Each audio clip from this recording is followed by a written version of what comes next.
on topic. Where were we, James?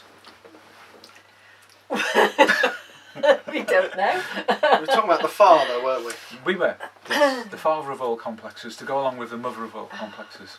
Yes. I'm trying to think of a way to link it back. You're talking about simplifying things, Yeah. which is always a good thing, Yeah. if you possibly can. Yeah, so we're going to keep that in, aren't we? Because that's funny. Yeah, of course we are. Great, good. So we'll have a crossfade now, won't we? Hello everybody and welcome back to Jung To Live By. Now today we're talking about maybe our most requested topic on the channel so far. I'd say even from the very beginning when we started this, and especially since we started doing our series on the mother complex. And that's of course the father complex. Our previous video, which we're really humbled for the feedback and the support. Yes, thank you everyone for that. Thank you, it meant a great deal to us, thank you. That serves as an introduction from here, so moving away from the mother and onto the father, just like you do, or you should do, in healthy lifespan development. I think maybe the best way to kick this off is to ask the both of you, are there any specific pathologies that go along with a father complex in the broadest sense? Wow, yeah. The way to approach this is to reduce it right down to the role of the father, and essentially that is to provide the interface between the family and the outside world. So when pathologies do emerge later on, you can usually find that that's at the core of it. That's the nucleus of the father complex, is relating to the outside world. Even before issues of identity or anything else might arise with respect to the influence negatively of the father, that is the ancient, the archaic, the primordial role of the father, is to prepare children to face the outside world. So that's what you get. It's a disturbance of relating to the outside world. And if you're talking about a male child, even though the influence is coming from the father, then in Jungian terms it will affect the boy's anima. And this is how the so-called contrasexual archetype complex can zigzag its way through the genders down the familial line.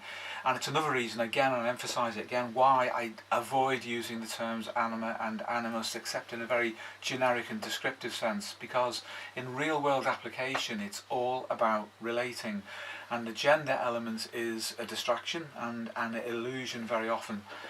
So to go back to what you're saying then, James, fundamentally it's to do with relationships to the outside world, anything beyond the boundary of the family, because the father represents that boundary. Initially, and in an archaic sense, it's protective, but then providing the basic frustrations that the outside world will bring to the child. And this is where it's difficult for fathers, because they do communicate that, they have to communicate those limitations and boundaries.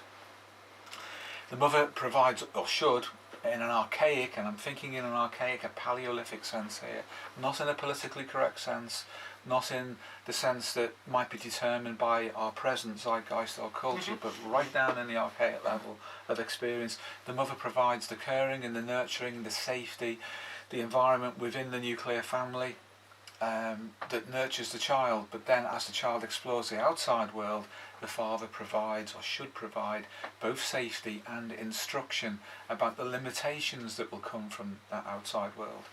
There are lots of good reasons for that. Obviously the survival of the child is important, but psychologically it can prevent inflation.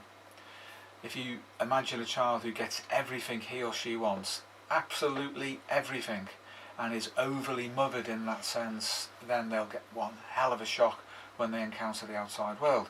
So the father really should nurture the understanding that the world is an unfriendly place, and that hierarchies form, social hierarchies within the group, the tribe, the nation, in order to protect society as a whole. So it's the extended contact with the world that the father is responsible for communicating the right way of doing to the child, male or female. This is going to sound really crude, but when you're talking, it reminds me of street smarts. You know, where the father gives the street smarts to the kid in a way. Yeah, absolutely. That he should be. I mean, again, in a Paleolithic environment, and I would always go back to that because that's where everything was laid down. Our genome still resonates to a Stone Age level of adaptation as its baseline. Absolutely has to. There are predators in the Paleolithic environment. There are also resources. So there are threats and there are opportunities. If a child goes out without understanding those things into that kind of environment, he or she will not live very long. That's not good for the genome. So the genome will set in limitations, and amongst them will be a homeostatic regulation that will involve the father as being the interface with the wider world. That will be a social environment, it will be a natural environment. Insofar as the father performs a good enough role, he will be a good enough father. Insofar as he doesn't, that will affect every subsequent relationship the child has outside of the family, and may generate an over-reliance on the mother. And if the mother is not up to her task as well, then you have a fundamental issue for that child in relating. So their anima or their animus, male and female respectively, will develop accordingly. And we can say in which case that relating in this sense is, because you're talking about the genome and the Paleolithic times, is basically adaptation to a psychosocial environment, which other species do not have. It's like unique to human beings. This is true, and in our present zeitgeist this is politically incorrect, because the emphasis is very much on culture rather than on biology. I'm going to hold a book up now which is politically incorrect, but I recommend you read it. Tiger and Fox. That's Lionel Tiger and Robin Fox, The Imperial Animal. This was first published in the 1970s, and this particular edition was released in the late 1990s. This is interesting in a number of ways. They're anthropologists, so they're not really your ordinary social scientists, nor are they psychologists, but they're very much interested in the biology of culture. They're not sociobiologists, they're not connected to E.O. Wilson, someone else who is politically incorrect. But they offered the suggestion that within the genome is an anticipation of social adaptation and the creation of culture. Must be.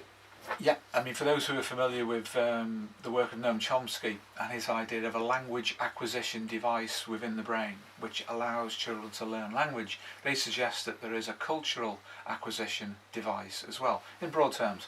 But if you were to break that down, that would be hardwired within the brain a set of rules, virtual rules and virtual anticipations to do with the environment that anticipate culture, cultural learning, cultural transmission, that kind of thing.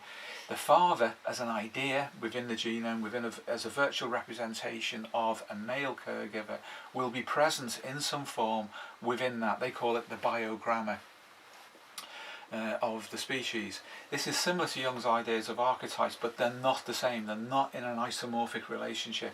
So you can say it's not really a justification for Jung's idea of archetypes. It's more along the lines of the kind of thing that Eric Goodwin at the moment is looking into. And also other scientists as well, cognitive neuroscientists, for example. But yeah, it's an anticipation within the genome for sure. Makes perfect sense. And we have it as a species uniquely. What do you think, Paul, from the perspective of a girl with the father as an issue? Well, it's a very different experience, isn't it? It's hard to know how relevant it's going to be for the guys who are watching, really.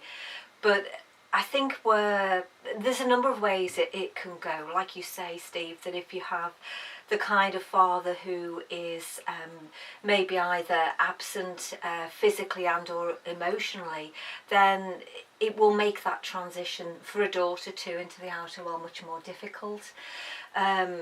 It might mean that they're more naive about men and the ways of the world and how men really are. Again, I think, as you were saying, in that Paleolithic sense, that they're less likely to spot the bad boys along the way, and so they fall prey to those kinds of things.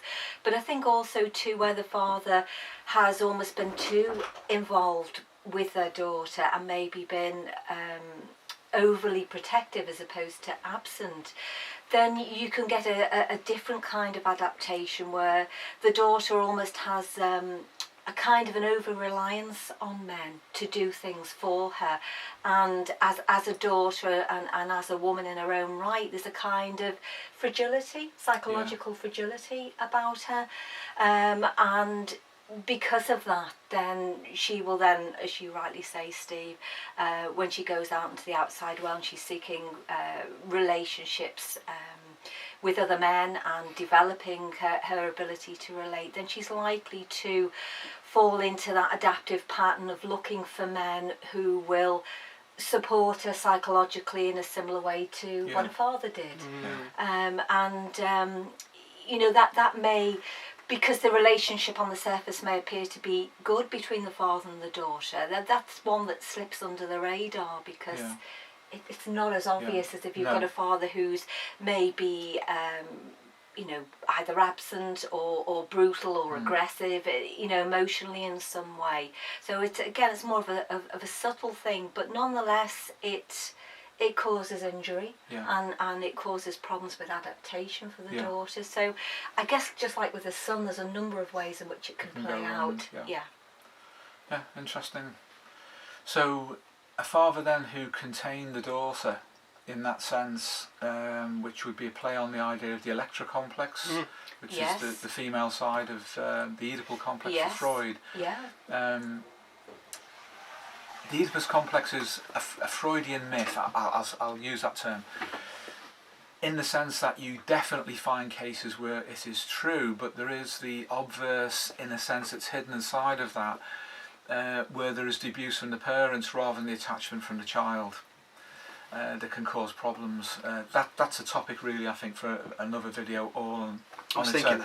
All on its own. But it's an important thing, because where a father overprotects a daughter, there's an unconscious Electra element there, but it's not coming from the girl, it's coming from the father. Absolutely. And that's a boundary issue again. He's not providing that transition from the family and into the social context properly. Well, that's right. You create a kind of, you know, in Jungian terms, a puella, like an eternal girl situation where the daughter fails to adapt and have her own inner strength and to be able to adapt to the outer world, which obviously, you know, is a very harsh environment, and to be overprotective, for the father to be overprotective, is not necessarily a good thing for the daughter. And like you said, it says more about him than it does about the daughter. Really. Absolutely. There's an attachment issue too there, because that will have a bad consequence for the girl if she can't separate herself from the father. As the father ages, becomes ill, maybe he dies suddenly.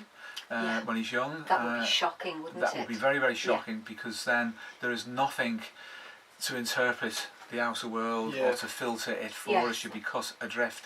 And if she's not been helped to form relationships with men beyond the father, and the father dies, and she's still young and within her reproductive years and a normal social all of that will be affected.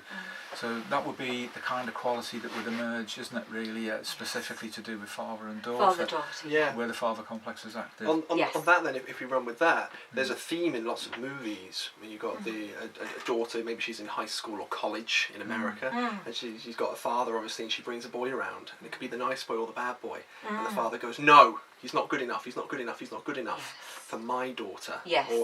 But doesn't that imply then that no man would ever be good enough for his daughter? I think absolutely it does imply that, and you could see, you know, just how damaging that would be. Particularly like Steve says, if suddenly the father is no longer there.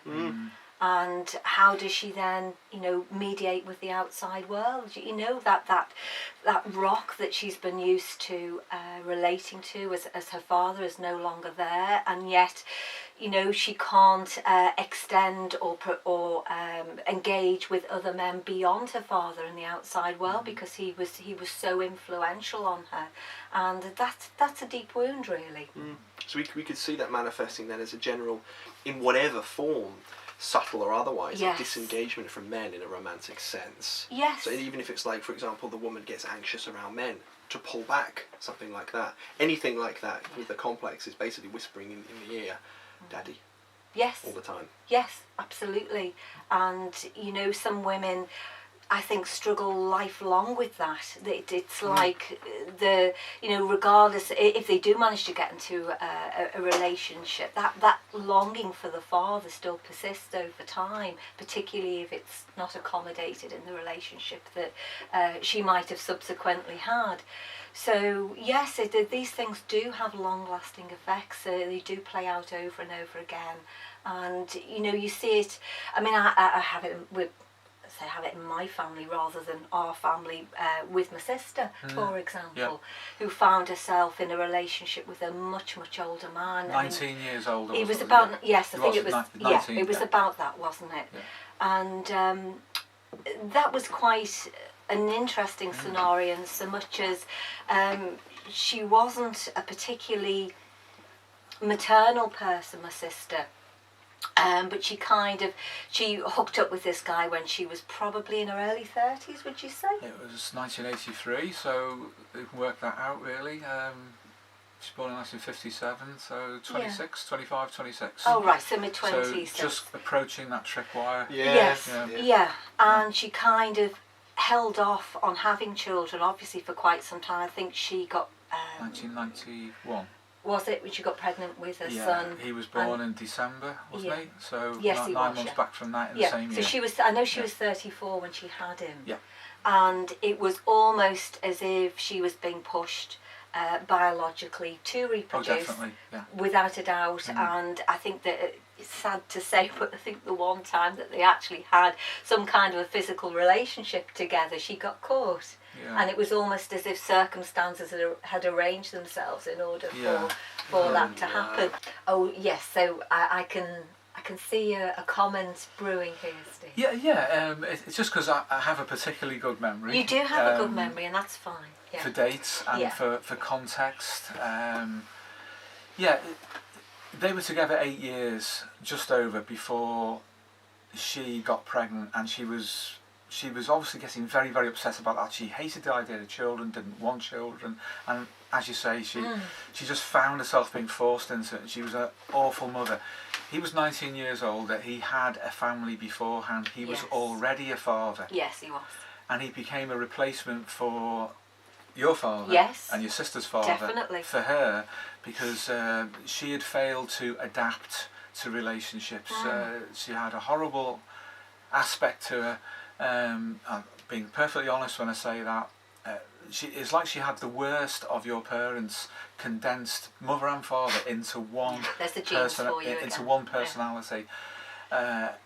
And she was attracted to bad boys. Oh yes. She was encouraged by my dad I'm guessing there, my love. No worries. So she was encouraged, as you say, by your dad to do that. And she was injured and hurt by it, and it made her hateful and resentful towards men. And then she went into a relationship with him to try, I believe, and counter your father and her father with another father. Oh yes. But he already had baggage.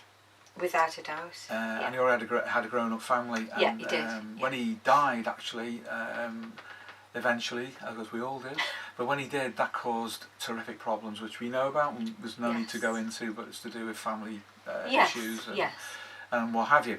But so she had a massive father transference onto him, but at the same time resented him because she was being pulled by her instincts towards bad boys, and she would have loved to have turned out that way, but they weren't that interested in her.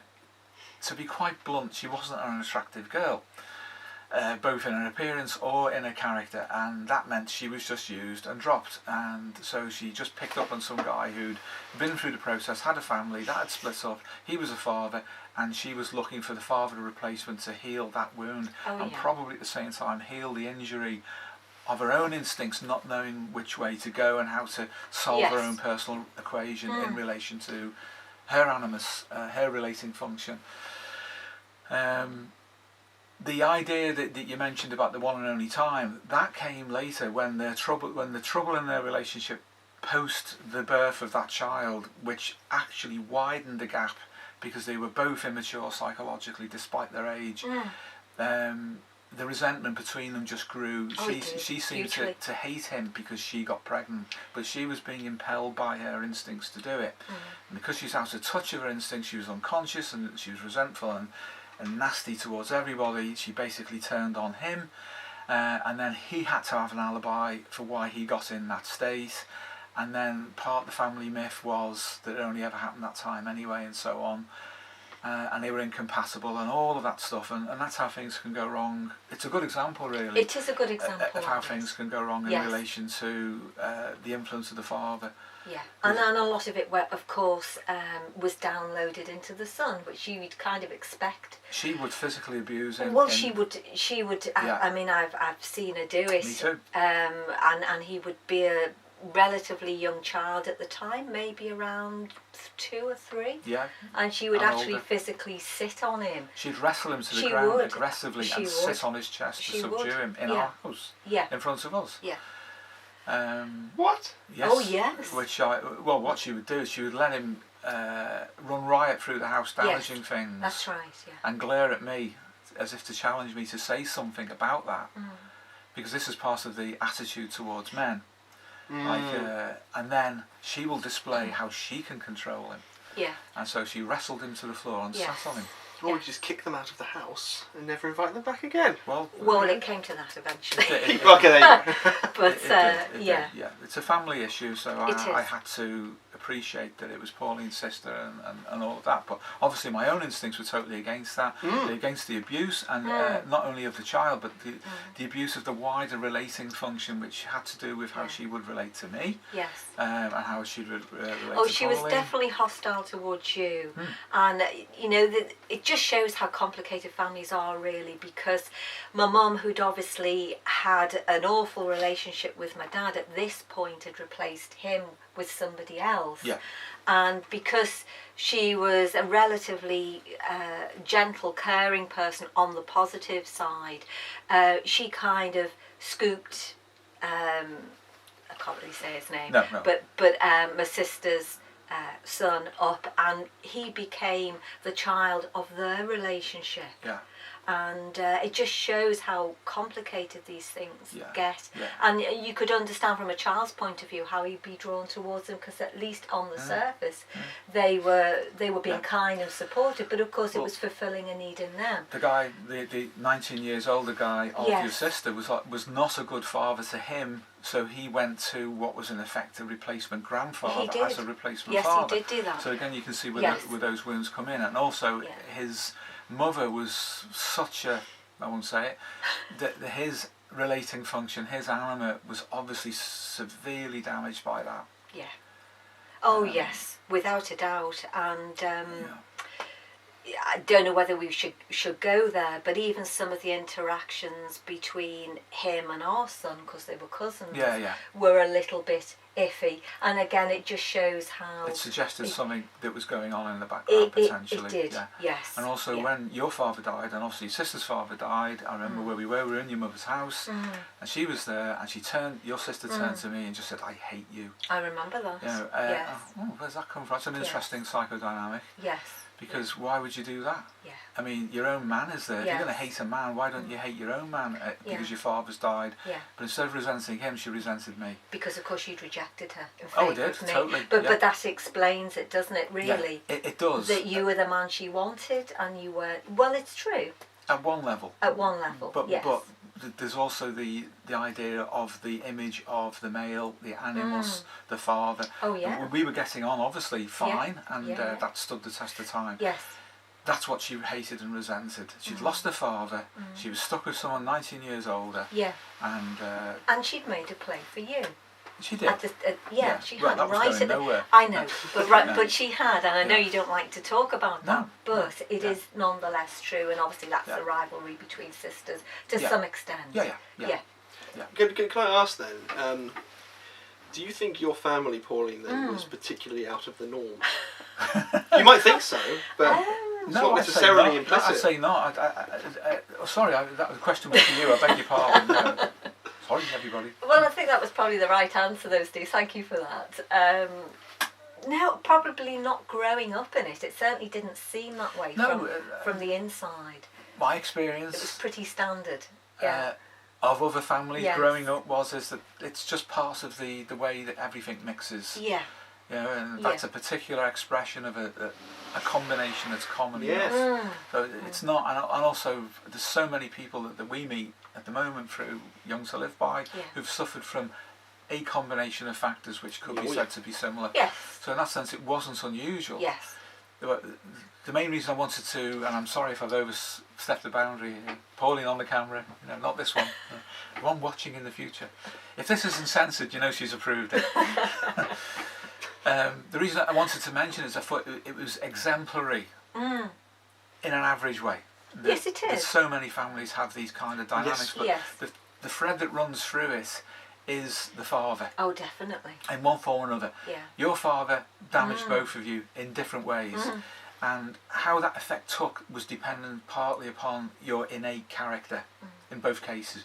Character is not personality type. Character has nothing to do with your Myers-Briggs letters. It's deeper than that. The Myers-Briggs type, where it's applicable at all, is merely the filter that expresses character. Your sister's character is totally different to yours, baseline, and that would mean that whatever happened within your common environment would affect her differently. Yeah. Well, psychologically, really, she was like the son he never had, and I've told this story before, my personal myth, how he obviously wanted sons, so she kind of fulfilled that role.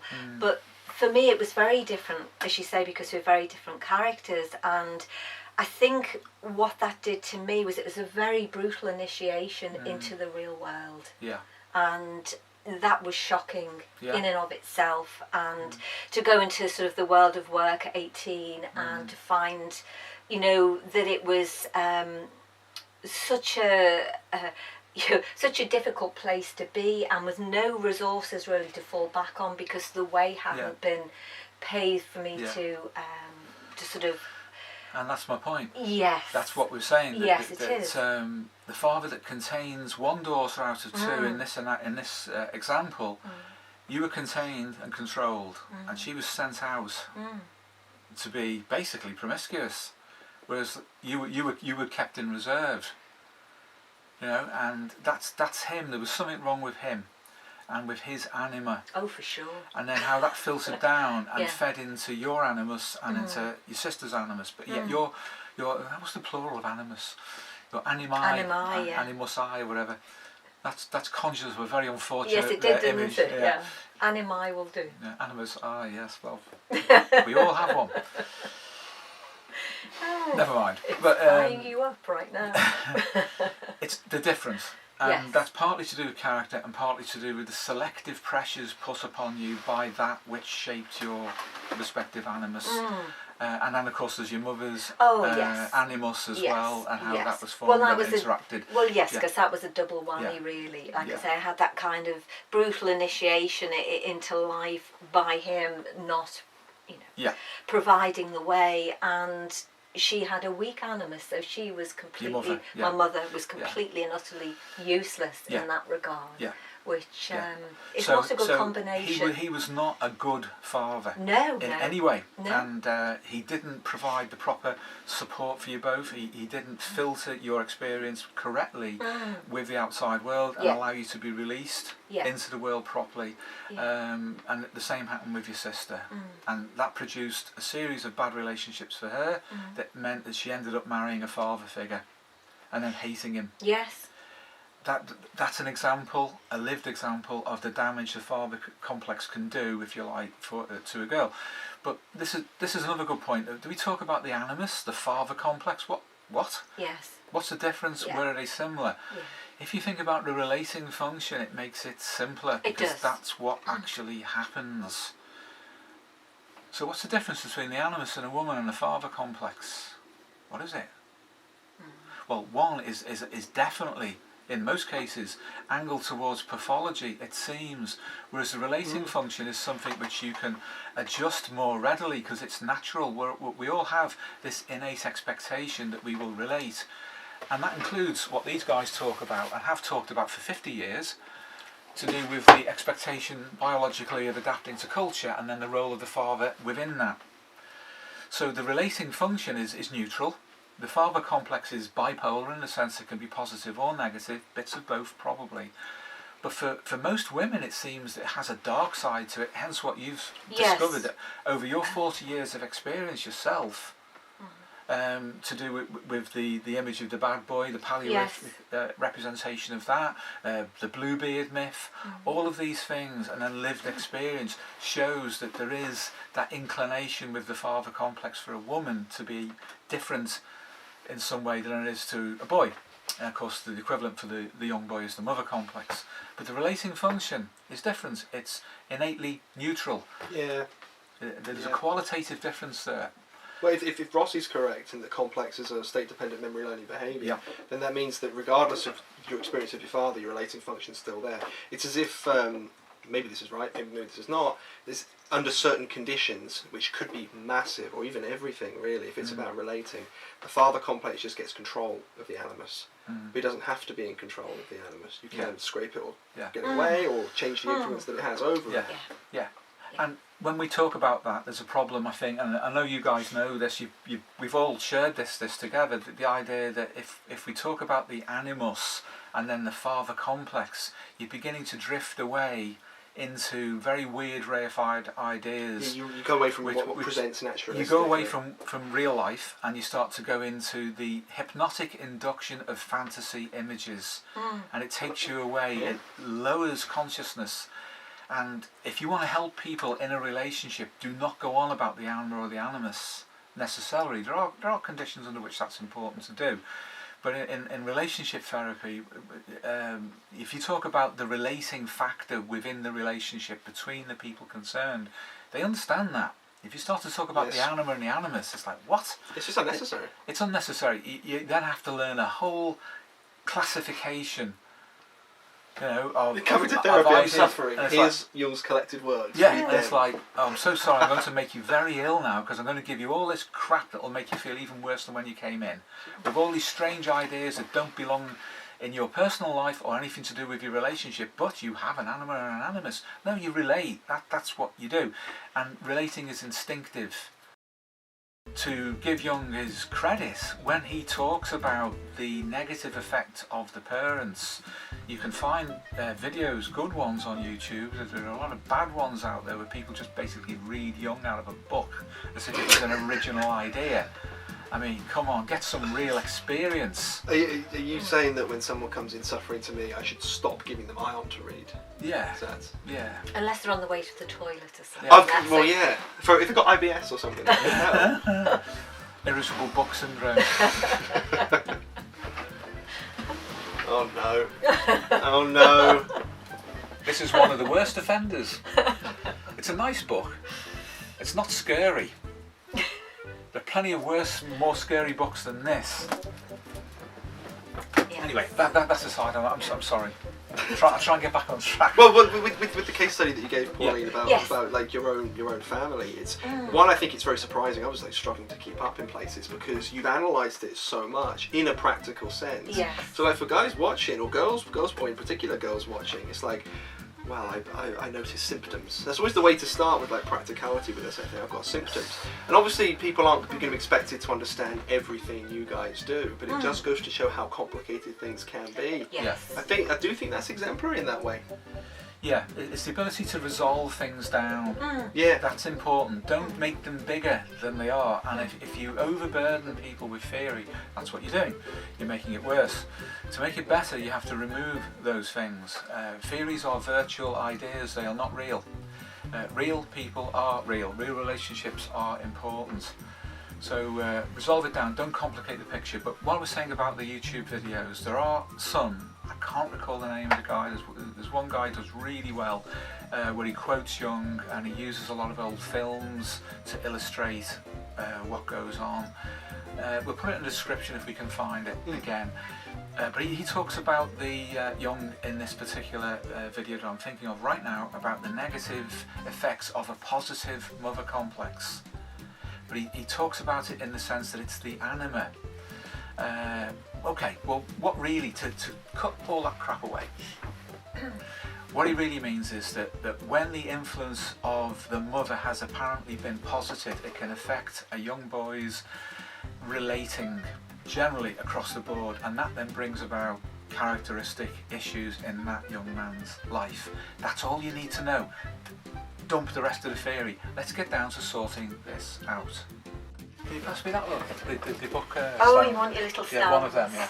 It's like a library, isn't it, Jane? Have these in libraries. We may as well, mightn't we? Should we pop this here? Oh my good God, no. Is that in front of your mush? Is it there, Paul? Or No, you can still see it. can we still see it? I don't mind things covering my mush, but preferably not that. Where were we? Oh yeah, how to sort this out. Yeah. Can I just put a disclaimer in?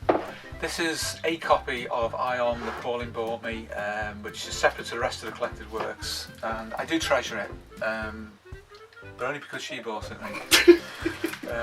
Lovely little message here. Oh, no. 13th of July 1982. If you can zoom in on that. And I've read it in paperback form before then. I'm very familiar with this book, believe me. So that's 38 years old, this one. And of course I've got it in the collected works and I've got it in other forms as well.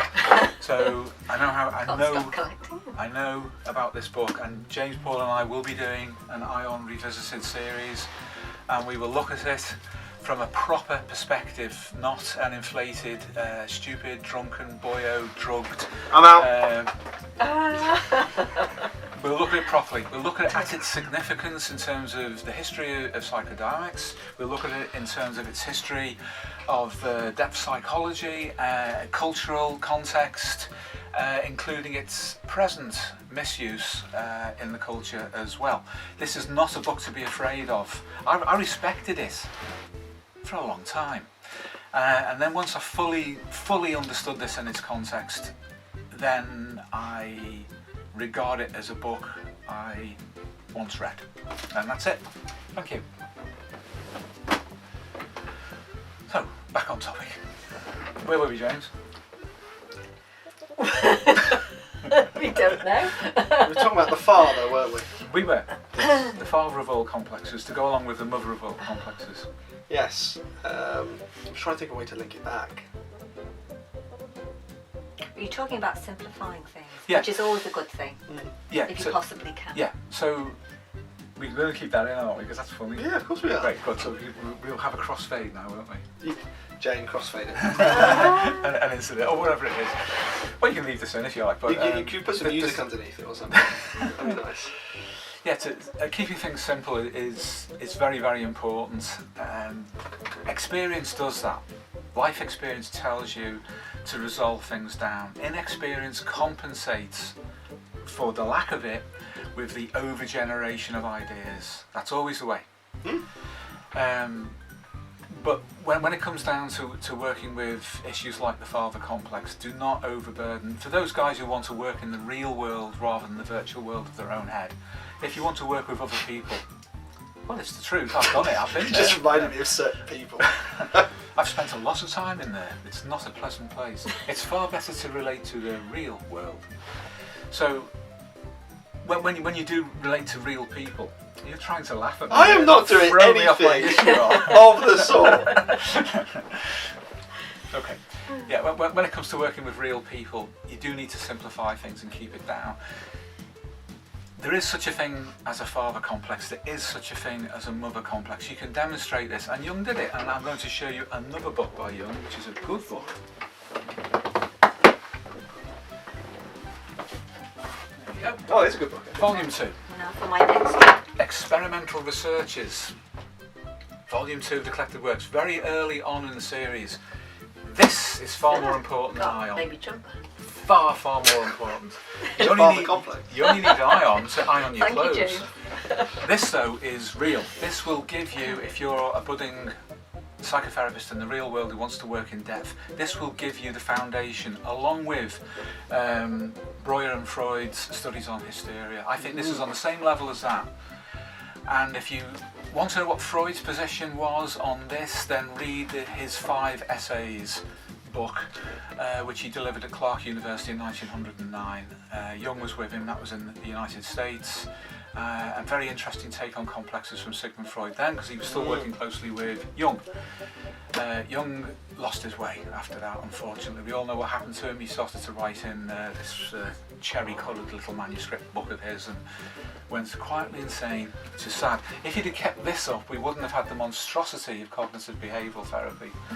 But because this kills it stone dead. This is where complexes are at. This is an important work in the canon of psychotherapy. Gosh, is that again? I think if you pause just for a second, I think we're actually into a different video now, but I'm more than happy to keep going. I'll go back. I'm sorry. No. I think we could have, I think we actually hit an actual breaking point. Oh, because we could turn this into the reading list. We could. Yeah, I haven't finished on the father complex. Oh shit. Have I? I've only just got going. Oh no. Oh dear me. Okay, let's sort it in anything later. We'll keep the conversation going. Just keep going. Keep the conversation going. What's this doing here? I don't know. You put it there. Where did that come from? I must have unconsciously placed that there. This is a model of the Rosetta Stone, and this was that which was found in Egypt by a French linguist, Champollion, and from this he was able to decipher Egyptian hieroglyphics, the unknown language, and it's the same message, and nobody had realised that, although it's obvious. Some of it's in Greek, some of it's in cursive demotic, and some of it's in hieroglyphs. This is the way the unconscious works in relation to consciousness. Consciousness is the language of the Greeks, the educated, enlightened mind, which unfortunately with a lot of contemporary philosophers is all that they have. They don't have an understanding of the deeper levels of the psyche. The job of a psychotherapist who works in depth is to translate the different levels of the mind, so that the messages that originate within the unconscious, metaphorically or by allegory within hieroglyphs, get translated into the language of consciousness. That is the psychotherapeutic process for Freud, and also for Jung as well. So it's a useful thing to have around as a reminder. This is our job. And when it comes down to the parental complexes, the patient will come in with an untold to consciousness story. There's been a lot of repression, a lot of damage in terms of self-esteem, in terms of how they relate to themselves and relate to others. And the actual solution to the problem is now metaphorically written in Egyptian hieroglyphs, and they can't get to it. They can't read the language. It's the job of the therapist to bring that out and through. That's the untold story. That's the narrative. That's the personal myth, the thing that will solve the problem. If we don't access the personal myth, for example, this is in context, if we don't solve that, we will not be able to unravel those earlier maladaptations that were caused by the parental complexes for both sexes and both kinds of parental complex. What they damage is the relating function, for sure, relating internally, relating externally. But don't go on about the Animus archetype and the Animus complex and the mother-father complex. Well, there's 6 things when there's really only 2, not 6. Strip away the shit you don't need. Get down to the bare bones of it. That's what a good, practical, real-world therapist will do. Sorry for the rant. I didn't get any sleep last night, so I'm blaming it on that. I was up all night answering emails and things.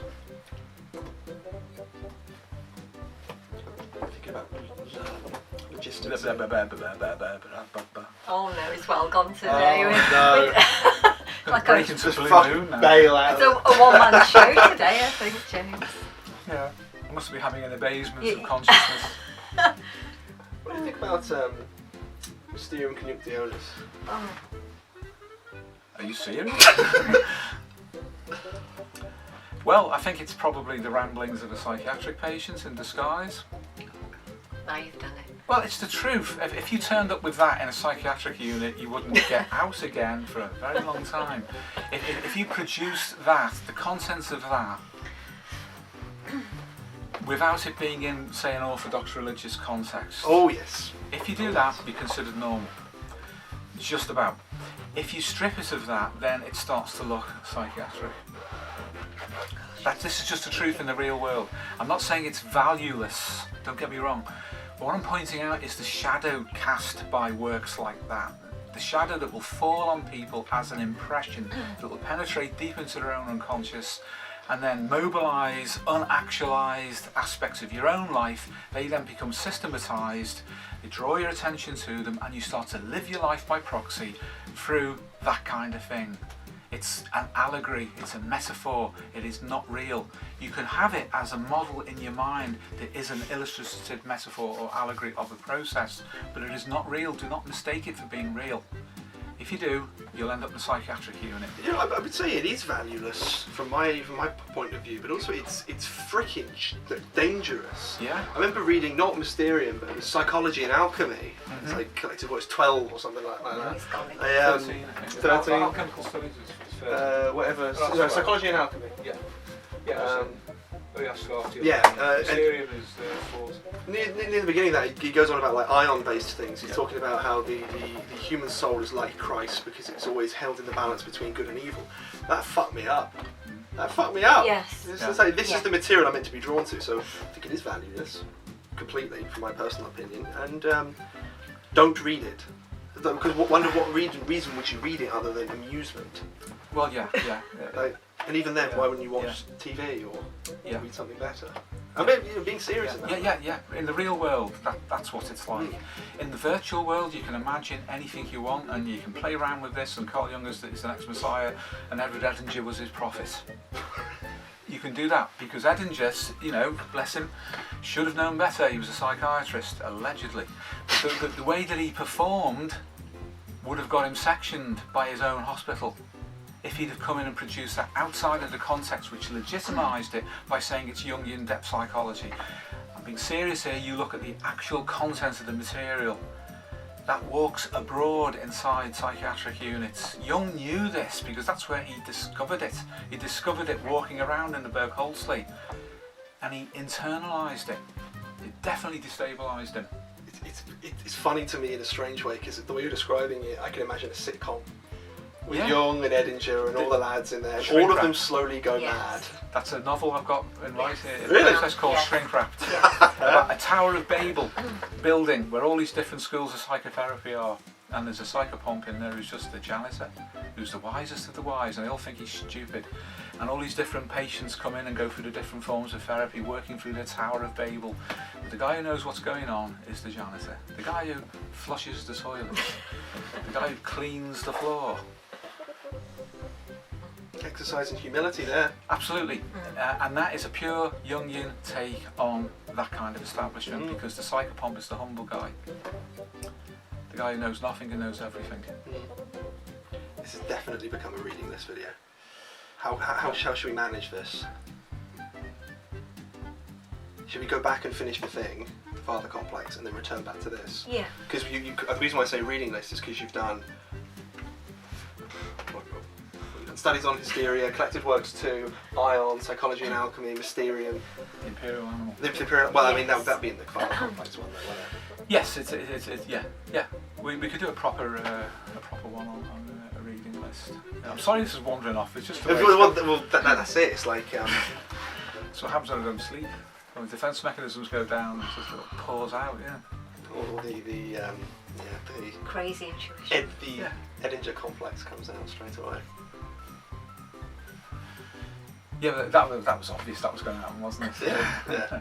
The new Messiah and Edward Edinger was his prophet, Prophet FIT, no doubt.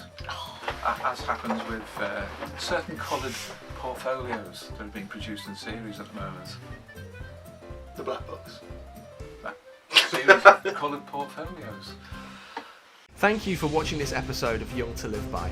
If you haven't already, make sure you download our free PDF for integrating your shadow. It includes the most advanced theory on the topic available anywhere on the internet, as well as a full practical breakdown. If you've ever wanted to integrate your shadow, this is honestly the way to do it. Thanks again for watching, and take care.